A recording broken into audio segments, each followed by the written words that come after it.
For WeAreSC, I'm Lyndsey Lopes, here with Darrell Rideaux and Erik McKinney.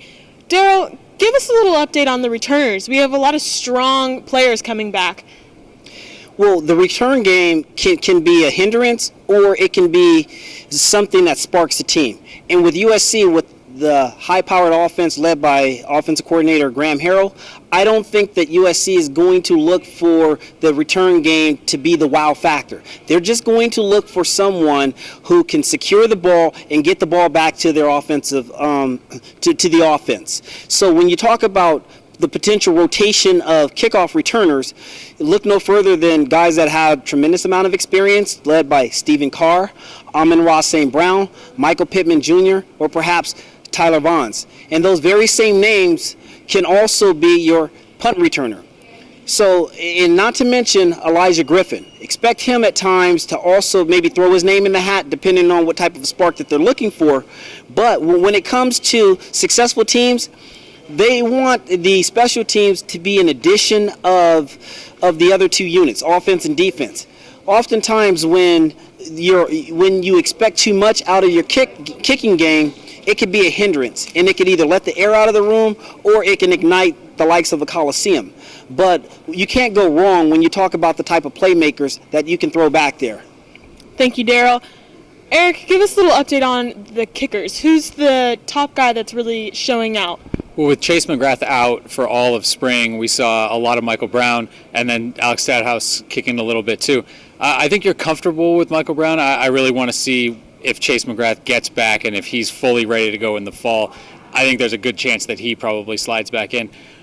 But I don't know if I've ever seen a spring or a fall or really any kind of football session where a punter can grab as many headlines and as much attention as Ben Griffiths did this spring. I mean, he's fun to watch. It's one of those things where the Coliseum might start filling up a little bit earlier this year to watch some of the special teams guys do some of their work. And I honestly don't feel like that's really an exaggeration. He talks about having to work on just that, pure spiral kick that you see a lot of punters do. But when you watch him sort of pooch things and get that backspin going and drop things down at the 5, he talked about how in Australia you practice that the same way a quarterback would just practice a throw. That's just something that you grow up doing, and it's just kind of part of you. I mean, he has to sort of work not to do that, and so that's been kind of one of those things where it's been interesting to watch him. He's got a little bit of, he obviously kind of coming from the AFL, he can roll out, he can kick on the run, he can do all that sort of stuff. When he lets it go, it's surprising. I think it's one of those things. You saw some true freshmen early in Rollies back there trying to field some of his punts. And the difference between just a regular college kicker and a high school kicker is enormous. Watching them field some of his punts, they sometimes didn't end up in the same area code as where the ball came down. He can do a lot of different things. He can sort of knuckle it and squib it, and it just comes off his foot differently. And it's one of those things where you think a punt is a punt. He's got sort of, it's trick shot pool with him. He's got a lot of different. He's got a lot of different punts that he can bring out. I think he's going to be a huge weapon for the defense. It's something where you've seen Utah use Australian punters the last few years, and their defense gets such a boost when they get to go out and stand on the 5-yard line to start almost every drive. When the opposing offense has to go that far almost every single time they get the ball, your defense can make more mistakes. They can play a little bit more, let's get upfield, get it in the backfield, because if we give up a big play, they're still not even close to field goal range. So I think that's something that helps you a lot. And then special teams overall, John Baxter took over the tight end spot. He's still doing special teams. There was a ton of work, again, on special teams. And it wasn't so much, let's do a full punt coverage, let's do a full kickoff return. It's individual work where you've got a 2-on-1 or a 1-on-1 where guys are trying to race to a spot, get their head around, and get a block without picking up a penalty. And I think this is one of those things where having the officials here all spring, where they were throwing flags in individual drills like this. It was something where you could figure out right away that was not a good rep. This was a good rep. This was not a good rep. There was a lot of competition with this kind of stuff. Guys could know if they were, if they did things right, if they won, if they got a holding penalty, if they drew a holding penalty. So again, I think special teams, there was so much work put in this spring.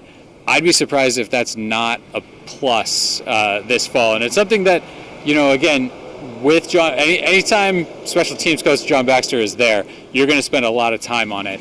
I think you have the guys now who are buying in and can really do something on special teams. You talked about some of the veteran returners. I think it could be kind of an exciting thing and really give you that sort of hidden edge. If you're looking for a defense that's trying to rebound from last year, an offense that has sort of a new identity and really trying to shake last year off, I think maybe you could find some hidden yardage, maybe some hidden points on special teams this year. So again, coming out of spring, a ton of work on special teams and a lot of bright spots too. I'm glad you really mentioned that, because that was one of the other takeaways. Overall, when you talk about a team that is trying to get better by inches and maximize all the time that they have to practice, what we started noticing was, like you talked about, and whether it was a point after touchdown or PAT kicks or field goals, what we noticed was the interior portions of the line would get their work, but then you'd have Coach Clay Helton on the side tossing the ball for scoop and score drills, getting guys extra reps so that when those situations occurred in practice or in the game, it wasn't new to them. And that was one of the things that separates the likes of a Clemson and an Alabama. They maximize practice. They go through every type of situation, and we're now starting to see those type of principles adopted by USC. And the consistency by which they were doing it, these situational type of practices, leads you to believe that this is becoming a fabric of how they want to incorporate teaching fundamentals. And the players are definitely benefiting from it. As you're starting to notice, you talked about the type of kicks that are coming, the trajectory of the kicks that are coming off of the foot of the punter. Well, being someone that holds the high school record for block kicks, there's nothing more frustrating than to see a punter that can leave his landmark, move, and kick on the run. Because oftentimes when you're game planning, most